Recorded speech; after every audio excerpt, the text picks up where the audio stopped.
Reflection, Chapter 30. Shang was the first one to see Mulan emerge from the bridge. Waiting beside King Yama and Shishi, he stood against the hollow curve of one of Dayu's stone caverns, shifting from foot to foot as if he'd been waiting hours. But once he saw her, the worried creases on his forehead smoothed and his brows lifted, and he made his way toward her. Maybe it was from the long walk across the bridge and all the battles she'd fought in Dayu, but the sight of him quickened her pulse. She drew in a shallow breath. There was something different about Shang. He looked whole, yet his body still shimmered with an otherworldly aura. A different sort of aura, though. One that no longer burned like a pale blue of the fire's heart, but instead glimmered like the watery rays of sunlight. A flush deepened his cheeks. He must have realized she'd seen him staring at her. Still, the grimace he'd worn stretched into the widest smile she's ever seen from the stern captain. Her stomach fluttered. She wanted to run up to him, to jump with joy and relief and grab his hand even, but she held back. There was something behind the fluttering in her stomach, behind the shiver tingling down her spine. Mulan knew deep down what it was. Mushu had been right.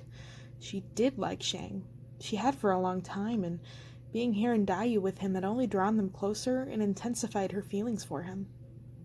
But now she needed to reason those feelings away. Despite everything they'd been through, Shang would be the only person in the army who knew the truth about her. They hadn't discussed what that would mean when they returned to the real world. "You'll be friends," Mulan told herself. What else would change? "You're here," Shang said, unaware of her thoughts. The broad smile remained on his lips. Mulan couldn't help grinning back. "You're here too." "I'm glad," they both said at the same time. Then Mulan laughed to break the awkwardness, as if they were both thinking the same thing.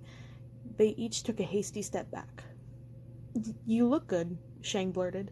His face turned increasingly red, and it took Mulan a minute to realize why. He'd never seen her dressed like a girl before. I like your hair down. It suits you." Mulan stifled a laugh, and instead smiled at him. "Thanks." "There you are," Shishi rumbled, interrupting the two. "We thought you'd never get out of that chamber. You certainly took your time. You try saying that the next time you go into a chamber of mirrors," said Mulan good-naturedly. Best not to recount how she'd almost died inside. Not now, anyway. "I encountered Meng Po right after I passed." "Meng Po? She's not so bad." Mulan touched a magnolia blossom in her hair. "She gave me this flower when I returned her sword. It appeared back at my side after I left the Chamber of Mirrors. Turns out the sword of the blazing sun belongs to her." "To Meng Po?" Shang repeated. "But how? She nearly got us killed." King Yama stomped his foot. Mulan had been so excited to reunite with her friends that she didn't even acknowledge them. Now she saw him standing behind her friends with one of his enormous tomes under his arm. For once, he wasn't scowling, but he didn't look pleased either. Then again, Mulan supposed he'd never looked happy, except as a stone in Yudu's temple. "I'll tell you about it later," she whispered to Shang. Surrounded by his demon guards, the ruler of the underworld stood there before the great vermilion gates of Dayu. Once he saw Mulan finally approach him, he clapped his large white hands. The sound made the cave walls tremble.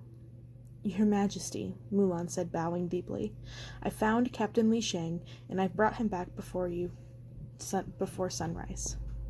"You cut it rather close," King Yama said gruffly. "But fair is fair." "So we're free to go?" "Not yet." King Yama pulled at the ends of his beard. He looked ever so slightly anxious. "You say you saw Meng Po. Did she seem upset?" "Upset?" "That you foiled her plans to keep you here," King Yama rumbled. His round eyes flickered to Shang and Shishi. "You all get to leave Dayu, but I still have to deal with her, for all eternity." "She wasn't angry," Mulan assured him. "She gave us all her blessing." "Good," King Yama said, calming down. "I thought I sensed her mark on your new attire." Shishi grumbled to Mulan. He tore at his mane and at the braids that had come apart. "She should have spent some of her magic on me. Look at me. I can't go back to the real world looking like this. I'll be the laughingstock of all the Li ancestors." She chuckled. "Stop being so vain. You look fine."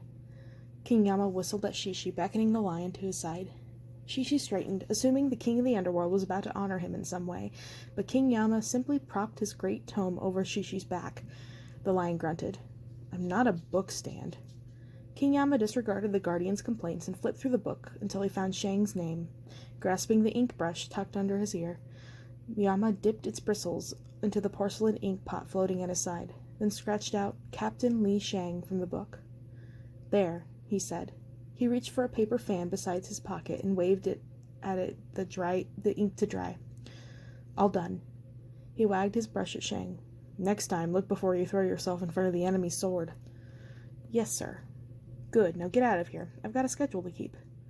Not yet, came a chorus of familiar voices. Mulan's ancestors. Ren, Mei, and Lai Wei appeared, escorted by the blue demon guard whose first occupied Mulan into Dayu. Lang Wei scowled when he saw Mulan, but that was probably just his normal facial expression. When their eyes met, he nodded his head in an acknowledgement of respect. Of all the millions of souls in Dayu, what luck you had to run into these three. King Yama frowned at the fog ghosts, particularly at Mei, who batted her eyelashes at him. Now thank them and say goodbye. Be quick about it. I'm in a generous mood, but that doesn't mean you can dawdle. He never really does smile, Mei muttered. She puckered her red lips into a pout, then faced Mulan. It's good to see you again, Mulan. She slapped Mulan's shoulder with a fan. I knew you weren't a boy. I'm sorry for my deception, Mulan replied, but I had to. For Baba. You should have told us, Lai Wei wrinkled his nose, and for a moment, Mulan worried that he was still angry with her. Finally, he nodded. But family is family. At least now I know you're really one of us. Family is family, Mulan repeated with a smile. Thank you, Honorable Ancestor Fa Lai Wei. If you want to thank us, pray that we reach heaven soon, Mei added. It's been centuries since anyone's included us in their prayers. I will, said Mulan, warmed by her ancestors' acceptance. I promise. With that, Mei and Lai Wei parted for Dayu again, but Ren lingered. The monk shuffled his feet, looking nervous as he approached Mulan. I paid off my debts thanks to you, he said. I know you'd make it through the Chamber of Mirrors. I'm glad. She softened. You were a great help to us, Ren. What will happen to you now? A beam brightened Ren's face. King Yama thinks I can make up for my past misdeeds in a new life. Congratulations, she said, truly happy for her ancestor. Will you go soon? I'll wait in line at the Hall of Justice once I see you off. Might take a few days or weeks. Good time to reflect. On? Ren patted his head. Let's just say I wasn't the most exemplary monk when I was alive. I wanted to be an actor, but my mother wouldn't allow it, so I needed money to fund my own troupe, and I turned to gambling. When Mother found out, she sent me to the temple. Let me guess, you didn't stop once you became a monk? He cast her a sly grin. I couldn't help myself.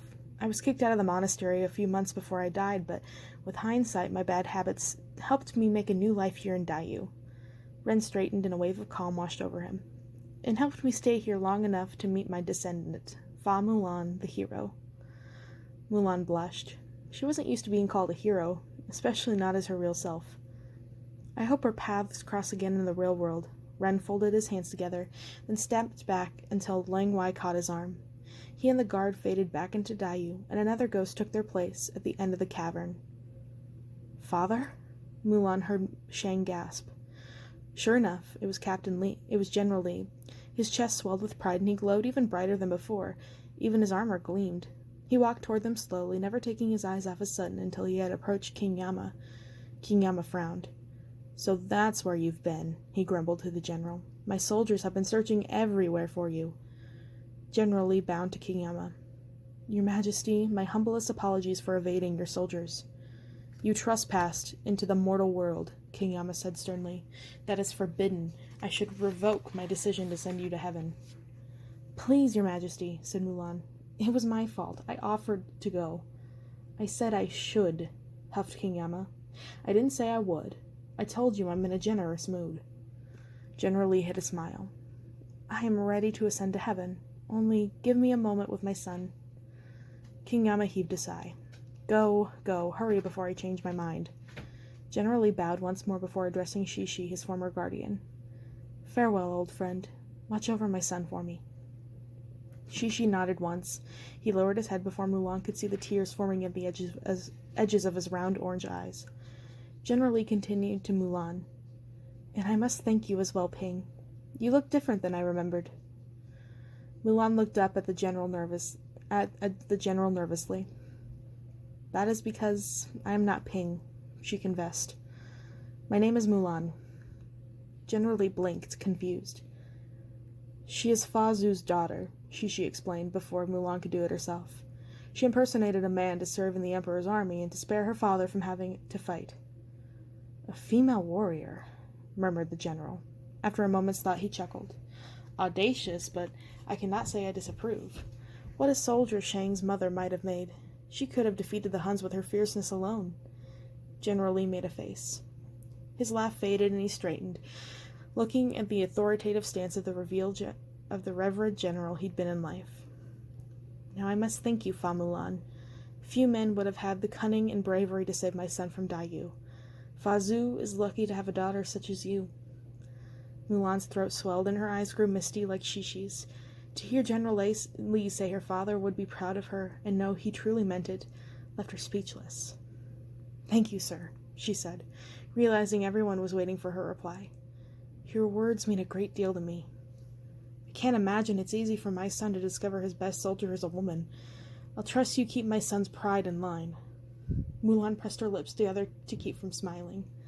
I'll do my best. Now, finally, General Lee turned to Shang. My son, he said quietly. China thanks you for what you have done, but your role in protecting the Emperor is not finished.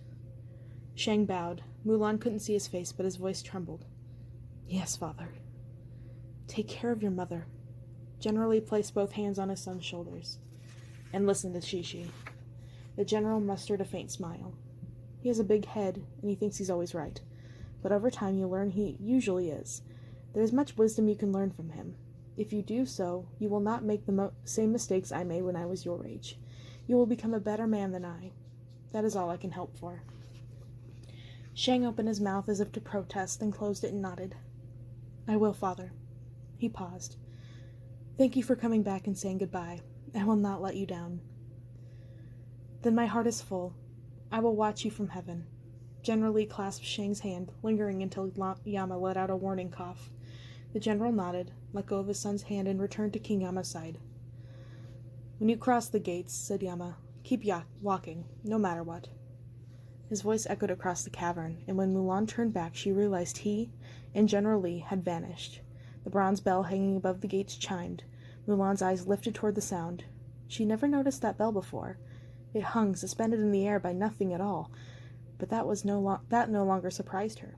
It was almost sad to leave this place behind, to return to the real world where ghosts and demons and magic did not tread, where bridges did not hover in the air and rivers didn't stream across the clouds, where old women didn't turn out to be powerful enchantresses and mirrors couldn't speak to one's very soul. As the bell continued to blare, the round demonic faces carved into the gates, vermilion painted wood, clattered their spare metal teeth, the red eyes searing to life. The knocking grew louder and louder until the entire cave shuddered. Then, with a deep and throaty rumble, the gates began to part.